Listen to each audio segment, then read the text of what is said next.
ईश्वर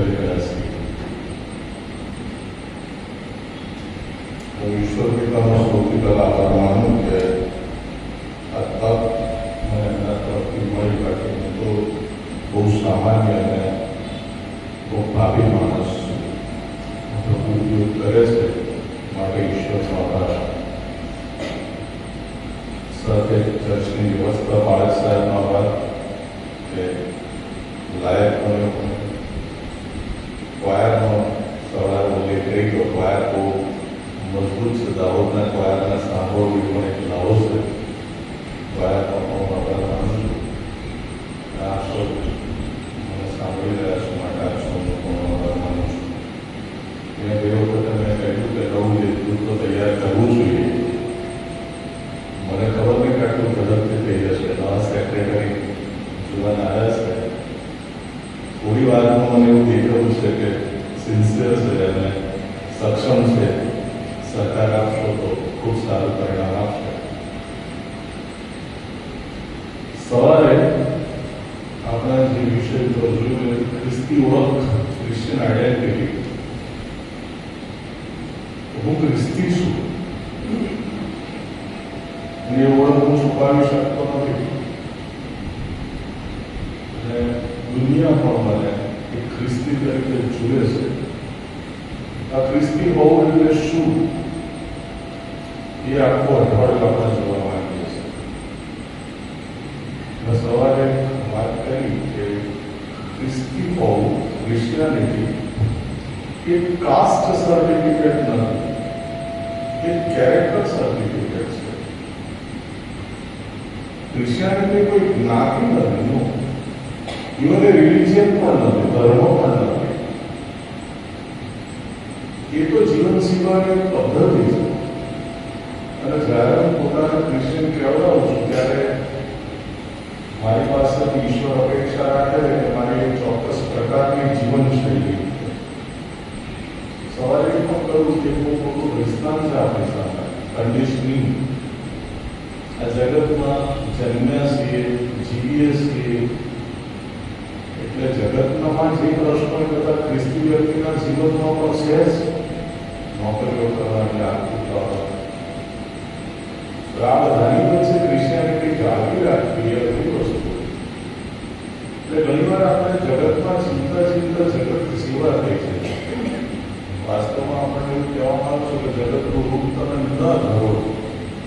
જગત સાથેની મૈત્રી દેવ પ્રત્યેનું વેર હશે, પણ જગત આપણા વ્યક્તિગત જીવનમાં પણ પ્રવેશે છે અને વ્યક્તિગત જીવનમાં પ્રવેશવાના કારણે મંડળીઓમાં પણ પ્રવેશે. મેં તો સ્પષ્ટ કહ્યું કે આગેવાનીમાં પણ જગતની આગેવાની અને ક્રિશ્ચિયન આગેવાની લીડરશીપમાં બહુ ઉપયોગ છે. એનું પણ પુસ્તક છે, સ્પિરિચ્યુઅલ લીડરશીપ. એના નિયમો પણ જુદા. તો ક્રિશ્ચિયન વ્યક્તિ પાસેથી એવી અપેક્ષા રાખવામાં આવે છે કે ઈસુએ જે શીખ્યું છે અથવા ઈસુ જેવું જીવ્યા એ પ્રમાણે જીવવું. અંત્યોમાં જે વ્યાખ્યા મળીએ કે જેને ખ્રિસ્તમાં આત્મા નથી એ ખ્રિસ્તી નથી. સાવ એવું પણ કહે છે કે અમારે તો ખ્રિસ્તનું મન છે. તો ચર્ચના ચોપડામાં મારું નામ હોય એના હું ખ્રિસ્તી બની જતો નથી. બાપ્તિસ્મા લીધું છે એના હું ખ્રિસ્તી બની જતો નથી.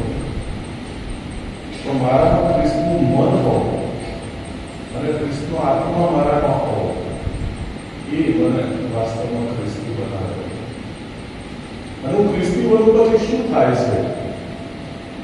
આ મેઘ ધનુષ્ય તમે જોયું છે વરસાદમાં બને. એ સેમ ઘટના આધ્યાત્મિક રીતે ખ્રિસ્તી વ્યક્તિના જીવનમાં પણ બને. પાણીનું જે બુંદ હોય વરસાદના, એની ઉપર સૂર્યનું કિરણ પડે એટલે પાણીના બુંદમાંથી 7 અલગ અલગ રંગ નીકળે. જાનીવાળી કિનારા ફીચર્સ ઘણા છે. એ 7 રંગોમાં વિભાજન થાય તો વર્ણપટ પણ કહેવામાં આવે. એ સૂર્યપ્રકાશનું કિરણ પાણીના બિંદુ પર પડે એટલું જ છે, એની અંદર જાય અને પછી આઉટપુટમાંથી 7 અલગ અલગ રંગ નીકળે. આપણે કંઈ કરી શકીએ. એવી રીતે ખ્રિસ્તનો આત્મા અથવા સંબોધન અથવા પવિત્ર આત્મા તમે જે કહી શકો એ જ્યારે વ્યક્તિના જીવનમાં આવે છે ત્યારે એના વિચાર માર્ગ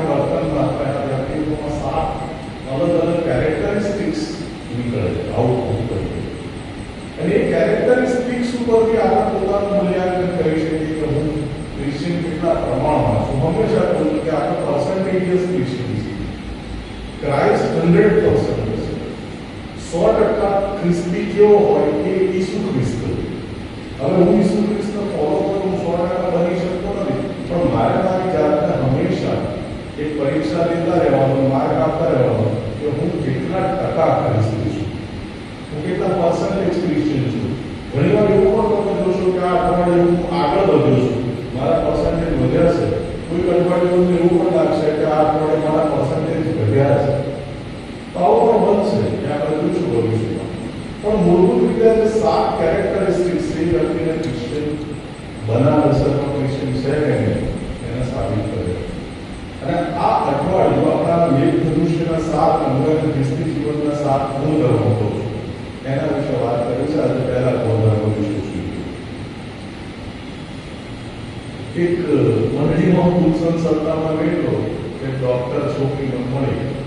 આમના પરિવાર સાથે મારા ખૂબ સારો સંબંધ, એને મેડિકલમાં પણ મેં થોડી મદદ કરી હતી. એટલે છોકરી હસતા હસતા પ્રાણીને મંત્ર બોલે તો મજા લગ્યા એટલે તમારા માટે તો સુખ સંસદતા. અને 2 દિવસથી અહીં છું પણ મને લાગે કે આ મારા માટે કેવું છે. એટલે જે રીતે તમે મને જમાડી રહ્યા છો, 7 દિવસ સરસ જમવાનું મજા નહીં, નોકરી ધંધાની કોઈ ચિંતા નહીં, આઈડિયા યાદ ના રહે, સરસ રહેવાનું એસી રૂમ આપ્યું છે.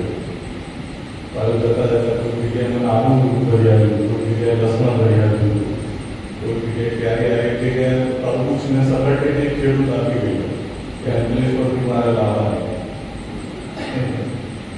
અને જતા જતા પાછું કંઈક કવર બી હું જાણું હતું, કવરની મોંઘવારીના પ્રમાણમાં વધુ છે. પાંચ સાહેબ માટે જરૂરી છે, કારણ કે અમને તો ટોટલી પ્રભુની સેવામાં છે, અમારા જીવન બહાર ક્યાં આવે છે. તો મને વિચારવામાં દુઃખ સહન જેવું શું છે? આપણે શા માટે આ દુઃખ સહન સત્તા કહીએ? ક્યારે કોઈ આવો વિચાર આવ્યો તો નહીં, વર્ષોથી દુઃખ સહન સત્તા ઉજવીએ, પણ કોઈને એવું થયું કે આ સત્તામાં કેટલું દુઃખ વેઠ્યું, તો કદી વિચાર આવતો નહીં. તો આ ખ્રિસ્તી વ્યક્તિને ગુણધર્મો છે આમાં, કે આ દુઃખ સહન સત્તાને કેમ કહેશે અને મહત્વ શું છે એ પણ આપણે જાણવું જોઈએ. એક ગામડામાં એક છોકરો રોજ સાંજે તળાવના કિનારે જાય. તળાવમાંથી એક કાચબો ધીમે ધીમે ચાલતો ચાલતો બહાર આવે. એ છોકરાનો ફ્રેન્ડ બની ગયેલો, રોજ કાચબા સાથે જાય અને સાંજે ઘેર આવે. એક સાંજે એને જોયું તો કાચબો મોટો ભાગે ચાલે, એટલે એને તો ભાગ્યો ઘેર, આખું ઘર માથે લીધું. મારો ફ્રેન્ડ કાચબો મળી ગયો, મારો ફ્રેન્ડ કાચબો મળી ગયો. એના પપ્પા થોડા વ્યવહારો, એમને જોયું કે છોકરાના ફ્રેન્ડ મળી ગયો, કાચબોનો આઘાત લાગ્યો છે, શું કહે છે? એમને બહુ સાયકોલોજીકલ પદ્ધતિ હતી. એમણે શું કહ્યું કે આખી ઘટનાને આનંદના પ્રસંગમાં કન્વર્ટ કરવાના. એવડા કાચબો તો મળી ગયો, પાછો આવવાનો હતો, આપણે એવું કરીએ કે એની મસ્ત ફ્યુનરલ કરીએ, દોડતી છોકરા માટે આપણે નવું હતું. તું તારા મિત્રોને બોલાવી દેતા, બહુ મજા આવશે, તો ધંધો આવશે. પછી આપણે બેન્ડ બોલાવીશું સંગીતનું, તો બહુ મસ્ત પપ્પા ગીતો ગાશે, સરઘસ કાઢીશું કાચબાનું એની લાશ સાથે. મજા સરઘસ, મિત્રો, મ્યુઝિક, દફન બીબી કાચબાની, કેટલી મજા આવશે. ચલો પપ્પા આપણે કાચબાની ડેટ બોલે લેવા છે. એવું જણા કાચબાની ડેટ બોલે લેવા ગયા, કાચબો દેખાય નહીં. થોડી વાર પછી તો કાચબા હોય પાણીમાંથી મસ્ત ડોલતા ડોલતા બહાર આવે. એક જ સેકન્ડમાં છોકરાએ સેવની કલ્પના કરી, બધી ધરાશયી થઈ ગઈ કે મારી પૂજાવાનું શું, મારા વિદ્વાનોને બોલાવવાનું શું, સંગીતનું શું, આવું મસ્ત પ્લાનિંગ કરું છું. એ પપ્પા કાચબાને મારી નાખો, કાચબાને મારી નાખો. આ આપણી મનોવૃત્તિ. કાચબો જીવતો હોય અને એનાથી મને જો સુખ મળતું હોય તો કાચબો જીવતો સારો. અને કાચબાને મારી નાખવાથી જો મને સુખ મળતું હોય, આનંદ મળતો, મારતા કાચનો મરે છે એનાથી મને કોઈ મતલબ નહીં, મને મારું સુખ વળગ કરવા. અને આપણે બધા જન્મજાત સુખના શોધક છીએ સાહેબ. તમે જો બાળકના પેટમાંથી બહાર આવે તરત રડે. કેમ રડે છે? મારા પેટમાં કમ્ફર્ટ હશે, ખાવાની ચિંતા નહોતી, શ્વાસ લેવાની ચિંતા નહોતી. હવે બહાર આવ્યો છે, હવે એને પોતે જાતે ખાવાનું છે, દૂધ પીવાનું છે, ભૂખ લાગે છે, હવે શ્વાસ લેવાના છે. એ કમ્ફર્ટ ઝોનમાંથી દરેક ઝોનમાં આવે છે એટલે રડે છે. ચાર મિત્રો હસતા હોય ત્યાં ઉભા રહે તો આપણે એમાં કશું ઘણું નહીં લાગે. તો જો ચાર જણા ભેગા થઈને રડતા હોય તો આપણને સ્વાભાવિક લાગે. ત્યાં શું થયું નથી, રડે છે. તમે જુઓ છો તો મમ્મી તો બાળકને રડવા જ નથી દેતી.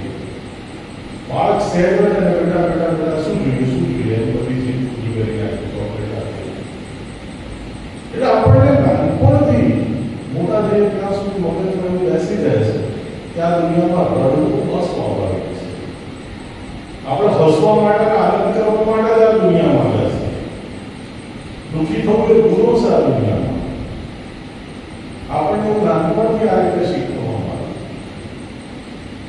અને વાસ્તવિકતા તો એ છે કે જીવન માત્ર સુખદ હોતું નથી. ઈશ્વર ફૂલો બનાવ્યા છે તો કાંટા બી બનાવ્યા છે. કોઈ ફૂલ કાંટા વગરનું નહીં. સુખ અને દુઃખ બંને જીવનનો હિસ્સો છે.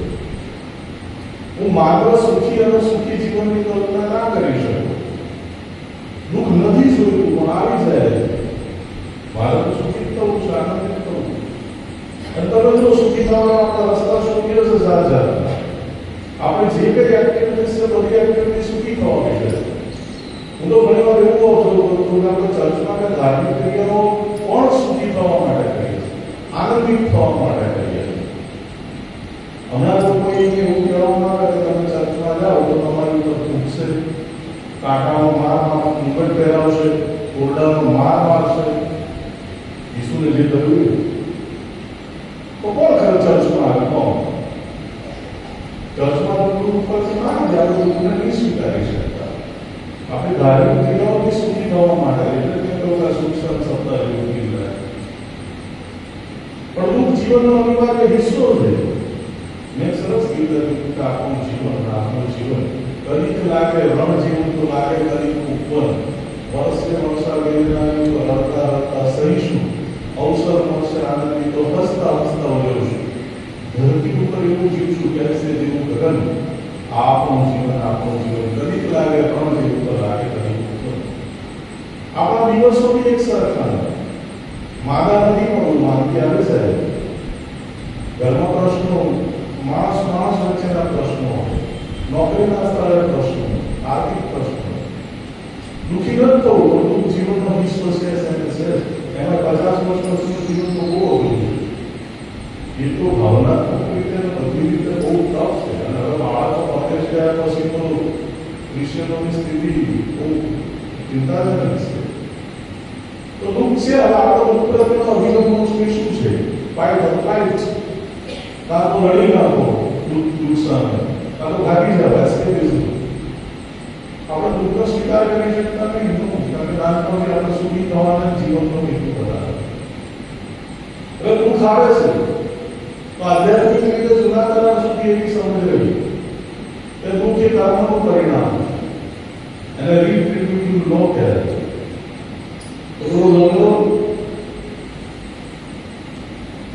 આંધળો, લોહી બળવાની સ્ત્રી, રક્તપિત્તના પેશન્ટ્સ.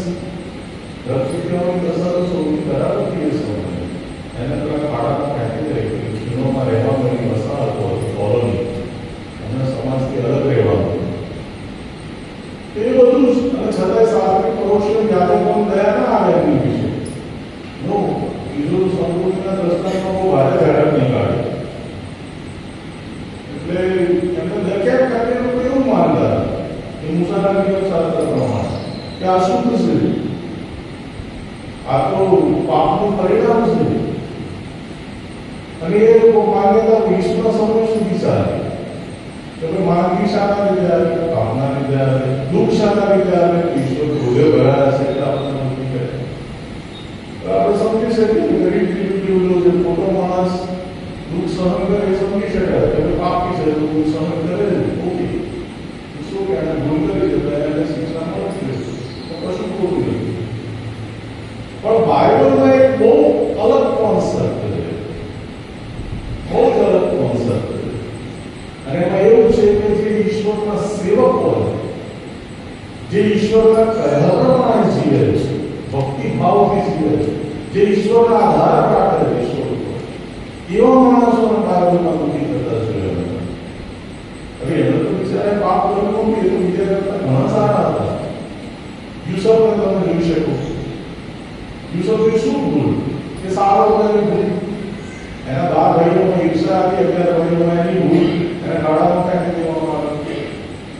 રૂથ કેટલી બિચારી નાની છોકરી, એવું તો 16 વર્ષ લગ્ન થયું, મુઆ પર નાનપણમાં વિધવા થઈ ગઈ. શું વાત એમાં શું રૂથ કરાવે બાકી હતી. લાગે છે એના મિત્રો સારામાં સારા માણસો અને એમને અગ્નિની ભઠ્ઠી માટે સિંહોના બિલમાં જવું પડ્યું. તમે જોઈ શકો છો સારા માણસો, પ્રભુના સેવકો, જેઓ ભક્તિભાવથી શીખતા હતા, એ લોકોના માટે દુઃખ આવ્યા. એ લોકોને તમે ઈસુનું જુઓ, ઈસુની વેદના તો સૌથી આગળ છે. યશાયા 53 જે અધ્યાયમાં છે તમે જુઓ. હું આજે જોતો હતો કે સ્ટેટસમાં એક લોકો ઓળખીતા જ છે બધા લોકો, જુવાનીઓ એટલા ગરબા કરે, યરૂશાલેમ પાલન નગરી ગઈ. અલા આમાં વડે ઈસુ હદસ્તને જરા છે આ તો દુઃખીનું પ્રાણો છે. તમે ક્યાં ગરબા સુધે રાખો, નાચ ગાન સુધે. આમાં એક સુખ શોધવાની વાત. અને ઈસુની વેદના બહુ ભયંકર. બાર પોસ્ટની અંદર જિલ્લામાં આવવામાં આવે, એક ડોક્ટર સાથે બહુ ડિટેલમાં ચર્ચા કરેલી. કઈ જિલ્લામાં આવે મને નસો છે, ડોક્ટર નાડી જોઈને લીલા કરે, એ નાડીઓ છે અહીંયા જિલ્લામાં આવે. પછી ઉમરને પાદર જે કાંટો લઈ આવેલા, એ જે કાંટાની વેલ છે એ ઝેરી હોય છે. એ કાંટા અહીંયા નસોમાં મગજમાં બેસે એટલે માણસ ધીમે ધીમે ગાળો થવા લાગે. પછી તમે જો એક્સરસાઇઝ કરતા તો ખ્યાલ આવે કે પુરુષ ઉપર લટકવાની જે પીડા છે, આપણું શરીર ગુરુત્વાકર્ષણના કારણે નીચે ફોર્સ થાય અને પછી નીચે પગે એક લાકડું મૂકી એટલે નીચે ફોર્સ જઈ ના શકે, એટલે પગ આમ પડી જાય અને આ ઉપરથી આવતો ફોર્સ નીચેથી આવતો ફોર્સ આંકડાને ચીરવા માંડે. બહુ ભારે એટલે પૂર્ણા પાકવામાં આવે, પૂર્ણાની બનાવટ તમને જોઈ એ પશુના આંકડામાંથી ચામડામાંથી બને અને એમાં લોખંડની કરચો વણી લીધી હોય નાની નાની ઝીણી ઝીણી, અને એને મીઠાના પાણીમાં બોળીને સાટકો મારવામાં આવે. એ સાટકો પડે આખી ચામડી ઉતરડી જાય આખી. ઈસુ શું ગુનો કર્યો? તો નિષ્કલંક, જન્મથી નિષ્કલંક. તો બી એને આપણે લખ્યું છે દેવની મરજી અને કચરવાની નથી. દેવ ભગવાન બાપ પોતાના દીકરાને આવી શિક્ષા કરે, પણ દેવની મરજી અને કચરવાની. ઈશ્વરના શિષ્યના મૃત્યુ ન જુઓ. કયો શિષ્ય સુખેથી મળ્યો બતાવો. કયા શિષ્યની સારી લબન લીધી નો એક પણ નહીં. પિતરને ઊંધા માથે લટકવું પડ્યું, પાઉલોની શિરચ્છેદ કરો. મેં સાંભળ્યું કે યોહાનને ઉકલતા તેલના એમાં કાઢી દેવામાં આવ્યા, પેલાને મીનાના ઉપરથી ફેંકી દેવામાં આવ્યા કે આખું કાઢી. માર્કને ઘોડાની પાસે મારી ઘસડી મારી નાખવામાં આવે, તિમોથીને નાગરના દંડાથી મારી નાખવામાં આવે, સ્ટીફનને પથ્થરો મારી નાખવામાં આવે, તોમાને ગાળવામાં આવે. એક શિષ્ય બતાવવામાં આવે કે જેની સરસ મજાની આવી દફનગીરી થઈ હોય, આરસપાળનો ક્રોસ હોય. નો, સારું કરવાની શિક્ષા મળી અમને. ઈસુનું પગલે ચાલવાની આ શિક્ષા મળી. પેલા પાપીને થાય તો રીટ્રીબ્યુટિવ લોસ આ કયો નિયમ? શરૂઆતની ખ્રિસ્તી મંડળી વિશે તમે વાંચો ત્યારે રોમમાં જે શરૂઆતની ખ્રિસ્તી મંડળીઓ હતી એની શું થયું? એ રોમમાં નીરોનું શાસન આવ્યું. નીરોએ આગ લગાડી, એ ગાળો શાસક હતો, એને આગ લગાડી અને એનો આરોપ બધા ખ્રિસ્તીઓ પર ઢોળી દીધો, નવા સવા ખ્રિસ્તીઓ. અને પછી જે યાતના શરૂ થઈ જાય, ભયંકર ખ્રિસ્તીઓને દેવામાં આવે, હિંસક પશુઓ વચ્ચે એમને ફાડી જાય, એમને સાગરીમાં બાંધીને પર્વતો ઉપરથી ફેંકી દેવામાં આવ્યા. અરે આનાથી બહુ ગજબની એક વસ્તુ મેં જોઈ. આજે સવારે કહ્યું તમે જગતનો અજવાળો છો અને તમારો પ્રકાશ ફેલાવાનો. સાહેબ શરૂઆતના ખ્રિસ્તીઓના બગીચાઓમાં બાંધી ઉભા રાખીને જીવતા સળગાવવામાં આવે, માણસ તરીકે એનો ઉપયોગ કરતો. જોયું છે આપણે આ ક્રિશ્ચિયનોને આજના આવું એક ઘટના વાંચી એક બુકમાં જૂની. એક સગર્ભા સ્ત્રી એને લાકડાના પેલા તાપમાન પર બેસાડી દેવામાં આવી અને એની અંદરનો ઘર જીવતો પડી ગયો. આવી આત્માઓ એ ક્રિશ્ચિયનો બેઠી. મિસ્ટરીઓ શું બેઠી ત્યાં સુદાસ બે ઉતર્યા તરત એમની છોકરી મરી ગઈ નાની. એલેક્ઝાન્ડર ક્યાં ઉતર્યા થોડા સમયમાં મરી ગયા. અહીંયા તમારે ત્યાં પેલા મિસ્ટરીઓ થઈ મરી ગયા. ડેવિડ લિવિંગસ્ટનની તો કેવી સ્થિતિ, આપણે કોઈ કાંટો વાગ્યો, આંખ ખતમ થઈ ગઈ. 3 વાર માણસ ઉપર સિંહ હુમલો કર્યો. એ પાછા વતન ગયા તો કેટલી ડરી ગઈ કે ડિવોર્સ થઈ ગયા. શું સુખ મળ્યું ઈસુની પાછળ ચાલવાથી? કયા સુખી થયા? તો આને કે છે થિયોડીસી. આ સિદ્ધાંત કે ઈશ્વર પોતાના પ્રિયને પણ શિક્ષા કરી શકે. અને આ આખી વાત અયુબના પુસ્તકમાં જોવા મળે. અયુબ તો એ જમાનાનો સારામાં સારો માણસ. શૈતાને આગળ ઈશ્વરે એના વિશે ગર્વ કર્યો કે જો મારો સેવક અયુબ એના જેવો એક પણ છે દુનિયામાં, એટલો સરસ, બધી રીતે શ્રેષ્ઠ. અને શૈતાને બહુ સરસ કટાક્ષ કર્યો, ઈશ્વર સાથે બહુ સરસ દલીલ કરી. આજના ખ્રિસ્તીઓ માટે શૈતાન એક દલીલ કરી શકે મને લાગે છે. અલા એ લોકો એના સુખ આપે એટલે પ્રભુ કરે છે. શૈતાન આ દલીલ કરી કે એ તો તું એને સુખ આપે છે એટલે પ્રભુ કરે, દુઃખ આપી જોઈએ પછી પ્રભુ કરે. ત્યારે હજુ કસોટી શરૂ થઈ, ભારે કસોટી. એ તો તમે જાણો છો વિગતમાં શું કહો. બધું ખતમ થઈ ગયું અને એની પત્ની એને સરસ જવાબ આપ્યો કે પ્રભુ કહે છે આખી જિંદગી તો ઈશ્વર કરી, ઈશ્વરના પગલે ચાલ્યો, ન્યાયથી વર્ત્યો, ગરીબોને આપ્યું છે. શું ફળ મળ્યું તને? શું ફળ મળ્યું? આ ફળ મળ્યું. એટલે લોકો બહુ સરસ જવાબ આપે. એનું નામ છે થિયોડીસી. હવે શું કહ્યું કે તું અધર્મી સ્ત્રીની માફક કેમ બોલે છે? તું અધર્મી સ્ત્રીની માફક કેમ બોલે છે? શું આપણે ઈશ્વરના હાથથી સુખ જ સ્વીકારીને દુઃખ નહીં?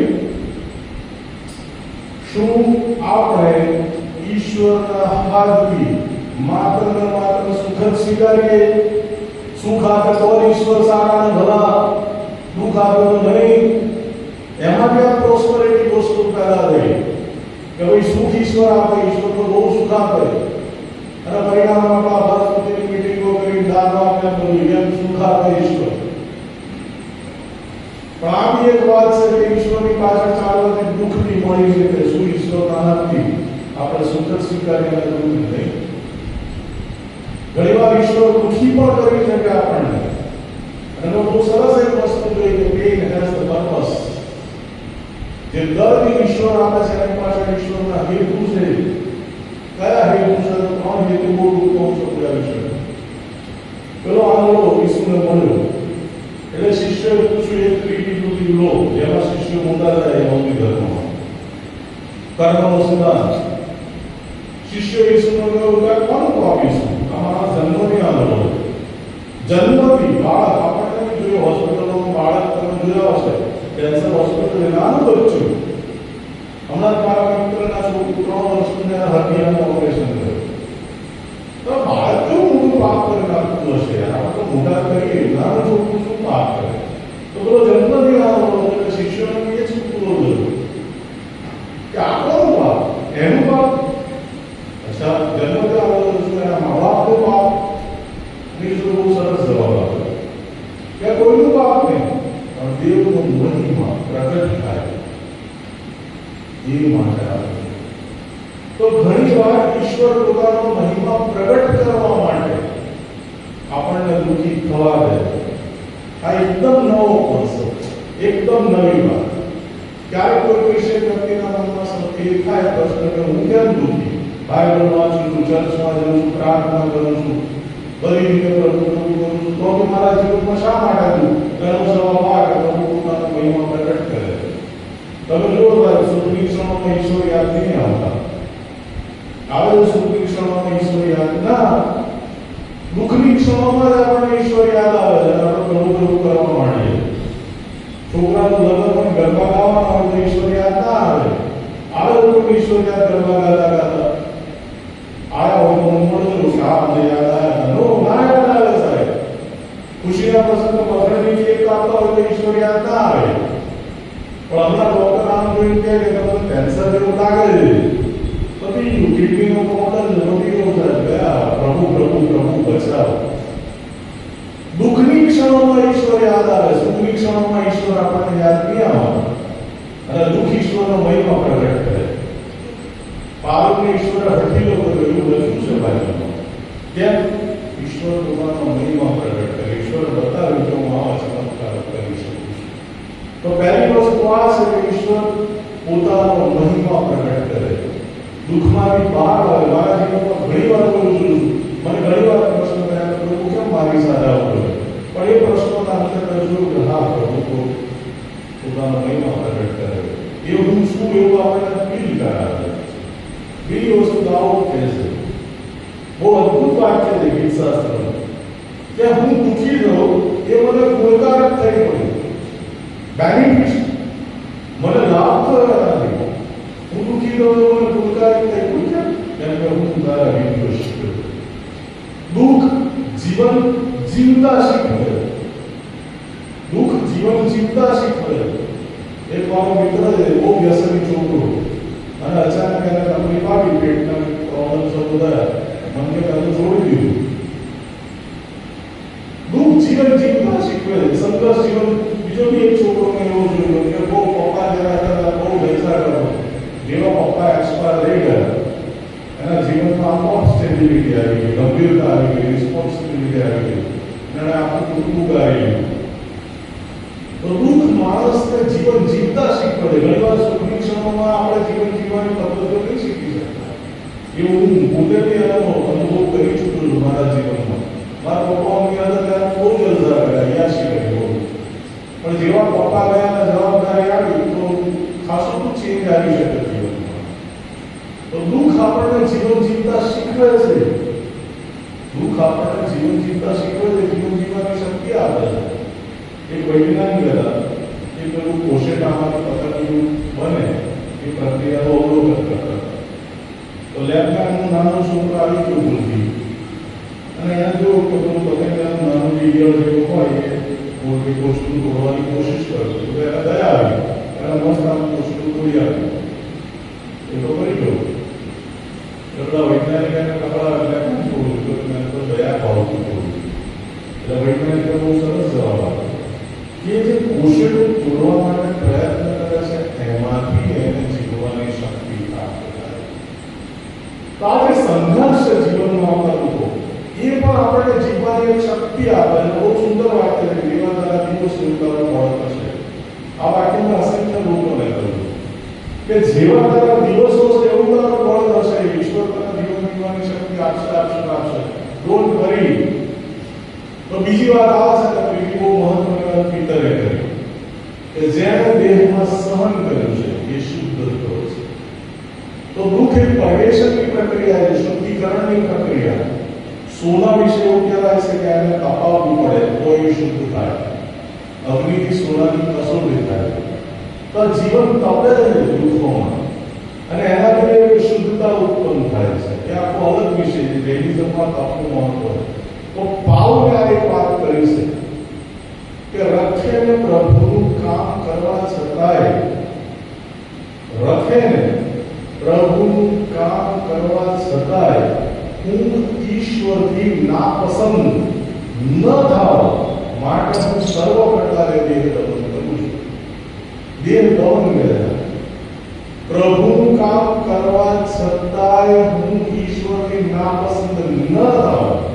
એટલે ઘણી વાર જ્યારે જો પ્રભુનું કામ કરતા કરતા માણસો જલસા કરે ત્યારે પાઉલનું વાક્ય યાદ આવે કે પ્રભુનું કામ કરતા કરતા જલસા નહીં કરવાના. ઘણા લોકો એવું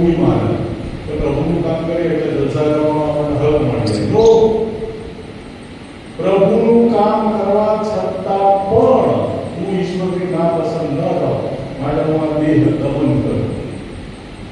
આ ત્રીજો કોન્સેપ્ટ છે કે જેને દેહમાં સહન કરવું શક્તિ કરો છે. હવે ઈશ્વર દુઃખ તો આપે છે. પાઉલ એવું કહે છે કે બાપ જેમ પોતાના છોકરાને ઠપકો આપે છે એમ ઈશ્વર તને ઠપકો આપે છે. અને પીટર એવું કહે છે કે જ્યારે તમને દુઃખ પડે ત્યારે તમે નવાઈ ન પામો, પણ ખ્રિસ્તના દુઃખમાં તમે સહભાગી થયા છો માટે તમે આનંદ કરો. દુઃખ પડે ત્યારે નવાઈ ન પામો ક્રિશ્ચિયન તરીકે નો, પણ તમે ખ્રિસ્તના દુઃખમાં જેને લીધે તમે ઓળખાવો છો એ ખ્રિસ્તના દુઃખના સહભાગીદાર છો માટે તમે આનંદ કરો. હવે દુઃખ તો આવે છે, લોકો આવવા દે છે. ઘણી વાર આપણા પ્રશ્ન થાય લોકો તમને કેમ દુઃખ આપ્યું? તો એમાં બી બહુ સરસ બે વસ્તુ મને જડી કે દુઃખમાં પ્રભુ આપણને એકલા મૂકી દેતા નથી. ઘણી વાર ખ્રિસ્તી વ્યક્તિનો પ્રશ્ન થાય કે પ્રાર્થના કરું પ્રભુ મારું દુઃખ કેમ નથી થઈ લેતા? કેમ પ્રભુ મને છોડાવી લેતા નથી? કેમ મને કેન્સર મટાડી દેતા નથી? કેમ મારી માંદગી મને મટાડી દેતા નથી? પ્રભુ શું મારી બેરોજગારી નથી દેખાતી? મારી આર્થિક તકલીફ નથી દેખાતી? બધું દેખાય છે, પણ દરેક વખતે પ્રભુ તમારું દુઃખ દૂર કરે એવું નથી બનતું. કેટલા એવા ઘટનાઓ આપણે જોઈ કે જેમાં પ્રભુ પોતે તમારા દુઃખમાં તમારી સાથે ઉભા રહે. એક પગલાની બહુ સરસ કવિતા છે. એક માણસે સ્વપ્નમાં 4 પગલા જોયા. એટલે પ્રભુને પૂછ્યું, પ્રભુ આ 4 પગલા? તો કે બેટા હું તારી સાથે સાથે ચાલું છું. અને પછી અચાનક ખડકાવાળો રસ્તો આવ્યો, કાંટાવાળો રસ્તો આવ્યો, 2 જ પગલા લઈ ગયા. 2 પગલા ગાયબ થઈ ગયા. એટલે માણસે પ્રભુ પૂછ્યું, પ્રભુ આવું કેમ? પેલા સરસ રસ્તે તો તમે સાથે હતા અને દુઃખના રસ્તે 2 પગલા જતા રહ્યા. તો પ્રભુને ના બેટા એ તો મારા જ પગલા છે, મેં તમે ઉચકી દીધો છે. તો દુઃખના સમય આવું કરે છે. પ્રભુ આપણું દુઃખ દૂર કરતા નથી, પણ આપણે દુઃખ સહન કરી શકે માટે સાથે આવે. પેલા દાનિયેલના મિત્રો ભઠ્ઠીમાં હતા. બહુ બારીક વાતો છે. દાનિયેલના મિત્રો ભઠ્ઠીમાં હતા. ઈશ્વરને ભઠ્ઠીમાંથી બહાર નહીં કાઢી શક્યા. આપણે તો એવી ઈચ્છા રાખે પ્રભુ ચમત્કાર કરીને ભઠ્ઠીમાંથી બહાર કાઢી મૂકે, પણ ના, એ ચોથો માણસ ભઠ્ઠીમાંથી કર્યો. ઈશ્વર પોતે ભઠ્ઠીમાં રહ્યા. રૂથને બી અમે છુટકારો માર્ગ મૂક્યો. યુસુફનું ઉદાહરણ યુસુફ ખાડામાં ફેંકી દીધો તો ઈશ્વરે એક સરસ છુટકારો માર્ગ મૂક્યો. એક ઇજિપ્ત મિસ્રના વેપારીને ત્યાં મોકલી આવ્યો. પાઉલ બહુ સરસ ઉદાહરણ છે આ બાબતમાં કે પ્રભુએ મને દેહમાં કાંટો આપ્યો. 3 વાર વિનંતી કરી કે પ્રભુ આ દેહમાંથી કાંટો દૂર કર, પણ ના કરો. પાઉલનો દેહનો કાંટો ઈશ્વરે ના દૂર કર્યો. અને છેવટે પાઉલે એટલી અદભુત વાત કહી કે પ્રભુ મારે વાસ્તે તારી કૃપા બસ છે, મારે વાસ્તે તારી કૃપા બસ છે. શું પ્રભુના હાથનું સુખ જ સ્વીકારવું હતું? નહીં. ઈસુની બી વેદના વિશે ઈસુ અવસ્થામાં દુઃખ વેઠતા હતા. ત્યારે પેલા ઘટના મસ્કરી કરનારા આ જ કહ્યું, પેલા તો પ્રભુ પ્રભુ કરતો હતો. પ્રભુ ક્યારે કહેતા વધસ્તંભથી ઉતારી લે, પ્રભુને કે વધસ્તંભથી ઉતારી લે. એક ક્રિશ્ચિયન માટે બી આ જ પ્રશ્ન થાય કે તું ઈસુ કરે છે, ચર્ચમાં જાય છે, પ્રાર્થના કરે છે, ક્યારે તારો પ્રભુ? તો પહેલા તો છે કે દૂત ઈસુને બળ આપતો દેખાયો. પ્રભુ આપણને દુઃખમાં મૂકે છે, પણ સાથે સાથે બળ પણ આપે છે, બળ પણ આપે છે. એ દાઉદનું બહુ સુંદર ગીત છે, અંદર જોયું ગીત છે. દિન આંખો એ લોકો ટોકે, ક્યાં છે ઈશ્વર તારો? રાત દિવસ હું આંસુ પીઉં છું, બસ એ મારો સહારો. ટીકા પણ થાય કે ધાર્મિકતાની વાત કરતો પ્રભુ કેવો દુઃખી કર્યો. ઘણી વાર આપણે ટીકા કરવા બેસી જાય કે આમાં આપણું પાપી જ હોવો જોઈએ, એટલે જ પ્રભુએ દુઃખી કર્યો. અમે બધા બહુ સારા છીએ કે અમને દુઃખી થયા, અમે કેટલા સુખી છીએ. પ્રભુ દુઃખી કરે એવું આપણે માની જોઈએ, અને એ એના ભૂલના લીધે દુઃખી કરે એવું આપણે માની લીધું. લોકોની ટીકામાં સહન કરવાનો વારો આવે. ઈશ્વર માટે મોટેનો રોટલો બનાવતા હતા કે બાજરીની રોટલો માટે મને એવું છે એક હાથ છે ને એ તકલી મારે, એ રોટલો તૂટી ના જાય માટે બીજો એક હાથ નીચે રાખે તો જ એ રોટલો વિસ્તરે. એટલે મેં લખ્યું ઈશ્વર તારે કુંભાર જેવું છે. એક હાથની તકલી મારે ઘડવાને આકાર, બીજો હાથ તો અંદર રાખે દેવાને આધાર, ઓ જીવનના ઘડનારા સાચો છે કુંભાર.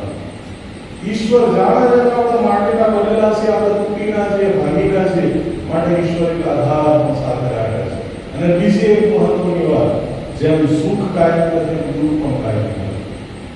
ઈશ્વરે એક પણ રાત એવી નથી બનાવી કે જેના અંદર સવાર ના હોય. ઈશ્વરે એક પણ રાત એવી નથી બનાવી કે જેના અંદર સવાર ન હોય. કોઈ દુઃખ કાયમી નથી. ના, એ દુઃખના અંતે સુખ આવવાનું છે. યુસુફના ભાઈઓએ ખાડા ફેંકી તો તારે કોઈ કાગળ ના, યુસુફ તો મિસ્રનો અધિપતિ બનો સાહેબ, નેક્સ્ટ ટુ પારો. અને ભારતની જે અત્યારે ફૂડ ડિસ્ટ્રીબ્યુશન સિસ્ટમ છે વર્લ્ડની, એ આખી સિસ્ટમ યુસુફે એસ્ટાબ્લિશ કરી ક્રાઇસિસ મેનેજમેન્ટ દુકાળમાં. રૂથ વિશે આપણને એમ થાય કે સૌથી નાનપણમાં વિધવા રહે, પણ એ વિધવા રહે માટે બોઆઝ સાથે પરણી, અને બોઆઝ સાથે પરણી પહેલા સ્કૂલમાં ધુરંધર બે પેદા થયા. કિંગ ડેવિડ, દાઉદ એના કુળમાં પેદા થયો, અને એના કુળમાં ઈસુ બી પેદા થયા. ઈસુની વંશાવળીમાં છે રૂથનું નામ. તમે જુઓ કે દુઃખ વેડે અને પાછળથી કેટલું મોટું બહુમાન મળે. ઈસુના 12 શિષ્યોએ પૂછ્યું કે તારા માટે દુઃખ વેડ્યું, આ રીતે મારા પાસે અમને શું મળશે? ઈસુએ કહ્યું કે આ સિંહાસન પર બેસીને તમે ઇઝરાયલના 12 કુળો પર રાજ કરશો.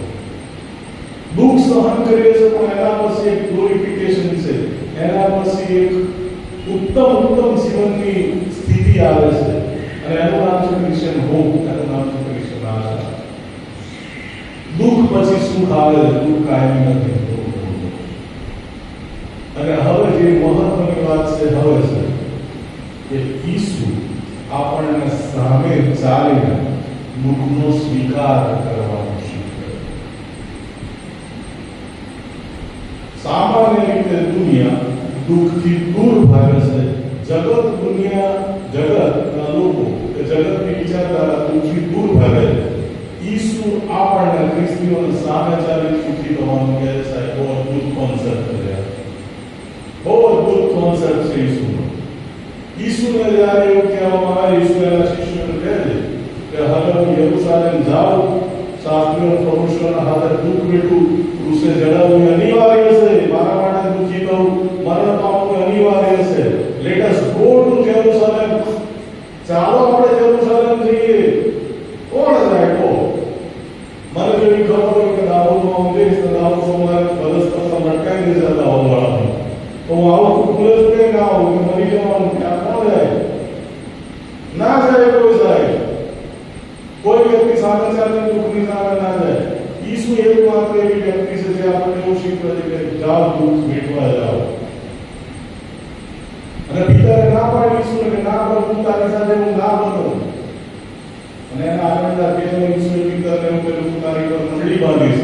અને જેવું પિતાએ ઈસુને દુઃખ વેઠતા રોક્યા, ઈસુએ પિતાને કહ્યું શેતાના રોજા મારે દુઃખ છે, મને દુઃખ વેઠવા દે, દુઃખનો સ્વીકાર કરવો. એક ખ્રિસ્તીનો ગુણ તમે સાહેબ, એક ખ્રિસ્તી વ્યક્તિ ઈશ્વર માટે સામે ચાલીને દુઃખ વેઠે છે, દુઃખ સહન કરે છે, જગતના બધા સુખોને ત્યાગ કરે છે. બહુ સાદી ભાષામાં લોકો લાત મારે છે કે નહીં જોયું તારું સુખ જા. અમે તો ઈશ્વર માટે દુઃખ વેઠીશું, અમે દુઃખ સહન કરીશું. બહુ સુંદર વાત પાઉલે તિમોથીને કહી કે તું દુઃખ સહન કર. પિતાએ એવું કહ્યું કે દુઃખ સહન કરો. કેમ? તમને એના માટે તેડવામાં આવે છે, ખ્રિસ્તીઓને જલસા કરવા માટે નહીં તેડવામાં આવ્યા સાહેબ. નો, દુઃખ સહન કરવા માટે તેડવામાં આવ્યા. માટે આ ભાષાનું નામ છે દુઃખ સહન સપ્તાહ, જે આપણને એવું શીખવે છે કે તમને દુઃખ સહન કરવા માટે તેડવામાં આવે. ઈશ્વર માટે દુઃખ સહન કરવાનું છે. આપણે ઈશ્વર માટે દુઃખ સહન કરવાનું છે, શુદ્ધ સોગંદ બનવાનું નહીં. ઈસુ સામે ચાલીને દુઃખ સહન કરે. સ્ટેફન સામે ચાલીને દુઃખ સહન કરે. શું કામ બોલી? ના બોલ્યો હતો, પણ સ્ટેફન શાસ્ત્રીને પૌરુષને કહી દીધું બલાત્કારનો વિવાહ હાજરમાં બના મંદિરોમાં નહીં રહેતો. એને ખબર હતી કે શાસ્ત્રીનો પૌરુષને માર નાખશે, પણ સત્ય બોલતા ના ડરો સાહેબ, પત્થરે માર નાખ્યો. શું જરૂર હતી પત્થરે માર ખાવાની? શું સિમોનની જાવો વારીમાંથી મસ્ત ધંધો હતો માછીમારનો ગાલીના કિનારે? એક મસ્ત દમસ્કસ સુધીનો હાઈવે હતો તો સિરિયા સુધીનો. બધા માછીમારો મસ્ત માછલા વેચતા હતા, લાખો રૂપિયાની કમાણી કરી દીધી. શું જરૂર હતી પિતાને પોતાની જાળો મૂકી દેવાની? શું જરૂર હતી? ઈસુની પાછળ ચાલીને ઉભા બરસતા પેટી ગઈ જવાની શું જરૂર હતી? મસ્ત સુખ હતું માછાએ વેચી ખાવાની. વેચી લોકોએ માથી એની સરસ તારણી નોકરી હતી. એ સમય તારણીની નોકરી એટલે આપણા સુપર ક્લાસનો ઓફિસરની પોસ્ટ કહેવાય. કર ઉઘરાવતા ટેક્સ કલેક્ટર આપણી ભાષામાં. મસ્ત પોસ્ટ. શું કામ ઈસુની પાછળ જાય? દુઃખી થવા માટે. હું આજે બી કહું છું કે આપણા છોકરાઓ પ્રદેશ જાય તો મિશનરીઓ પ્રદેશ કે શું કામ આયા લેન્ડરી અહીંયા? અહીં શું ખરું? એ બહુ જલસા હતા. સાહેબ સૌરાષ્ટ્રમાં ભેજવાળી આબોહવામાં જંગલ એની વચ્ચે ગ્લાસનું પેલા ઘોડા ગાડી ગયા. મારે મિત્રોનો કહેતા હતા કે મારે ફરીથી બળદ યાત્રા કરવી છે, ગોઠવવી છે, ક્રિશ્ચિયનો બતાવવું છે કે શું આ સ્થિતિમાંથી ક્રિશ્ચિયાનિટી કહેતા શું જરૂર હતી લોકમાં પેલા ખ્રિસ્તીઓને સળગી મારવાની? પણ ઈસુ આપણને શીખવે દુઃખ સહન કરતા શીખવે. ઈશ્વર માટે દુઃખ સહન કરતા શીખવે. અને શું પરિણામ આવે? બહુ સુંદર વાત કે જ્યારે આપણે દુઃખ સહન કરીએ છીએ ત્યારે આપણે દુઃખમાં પણ આનંદ કરી શકીએ છીએ. બહુ સુંદર કોન્સેપ્ટ છે કે ઈશ્વરે જે આપણા જીવનમાં દુઃખ મોકલ્યું છે એનાથી ઈશ્વર અજાણ નથી. ઈશ્વર સર્વજ્ઞ છે. એ દુઃખમાં ઈશ્વર મારી સાથે રહેશે અને એ મને ખબર છે કે એ દુઃખ એક દિવસે ઈશ્વર દૂર કરવાના છે. આજે નહીં તો કાલે, કાલે નહીં તો 5 વર્ષમાં એ દુઃખ જવાનું છે ડેફિનેટલી. એ દુઃખ સહન કરવા માટે ઈશ્વર મને બળ પણ આપે છે.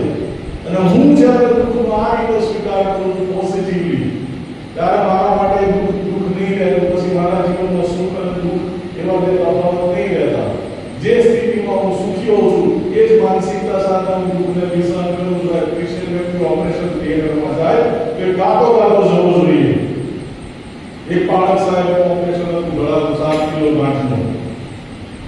બીજા દિવસ સવારે સર્જરી હતી. ડોક્ટરે કહ્યું કે જો આ ગાંઠ કઈ તકલીફ થાય સર્જરીમાં અવાજ જતો રહેશે. તો બાળકનો અવાજ જતો રહે તો કેટલી મોટી તકલીફ. રાત્રે 12 વાગે એમનો ફોન આવ્યો, ગયો હોસ્પિટલ. આવું કરવાના કરતા ગીતને ગાયું. બીજા દિવસ આનંદ સાથે માણસ બોલતા ઓપરેશન સક્સેસફુલ. તો ક્રિશ્ચિયન તો આ છે જે દુઃખમાં ગીતો ગાય છે. એના માટે સુખ અને દુઃખ એવા કોઈ તફાવત નથી. બસ પ્રભુ કા કામ वो मेरी आदत, प्रभु का काम वो मेरी ताकत. આ ક્રિશ્ચિયાનિટી છે સાચી. This is real Christianity.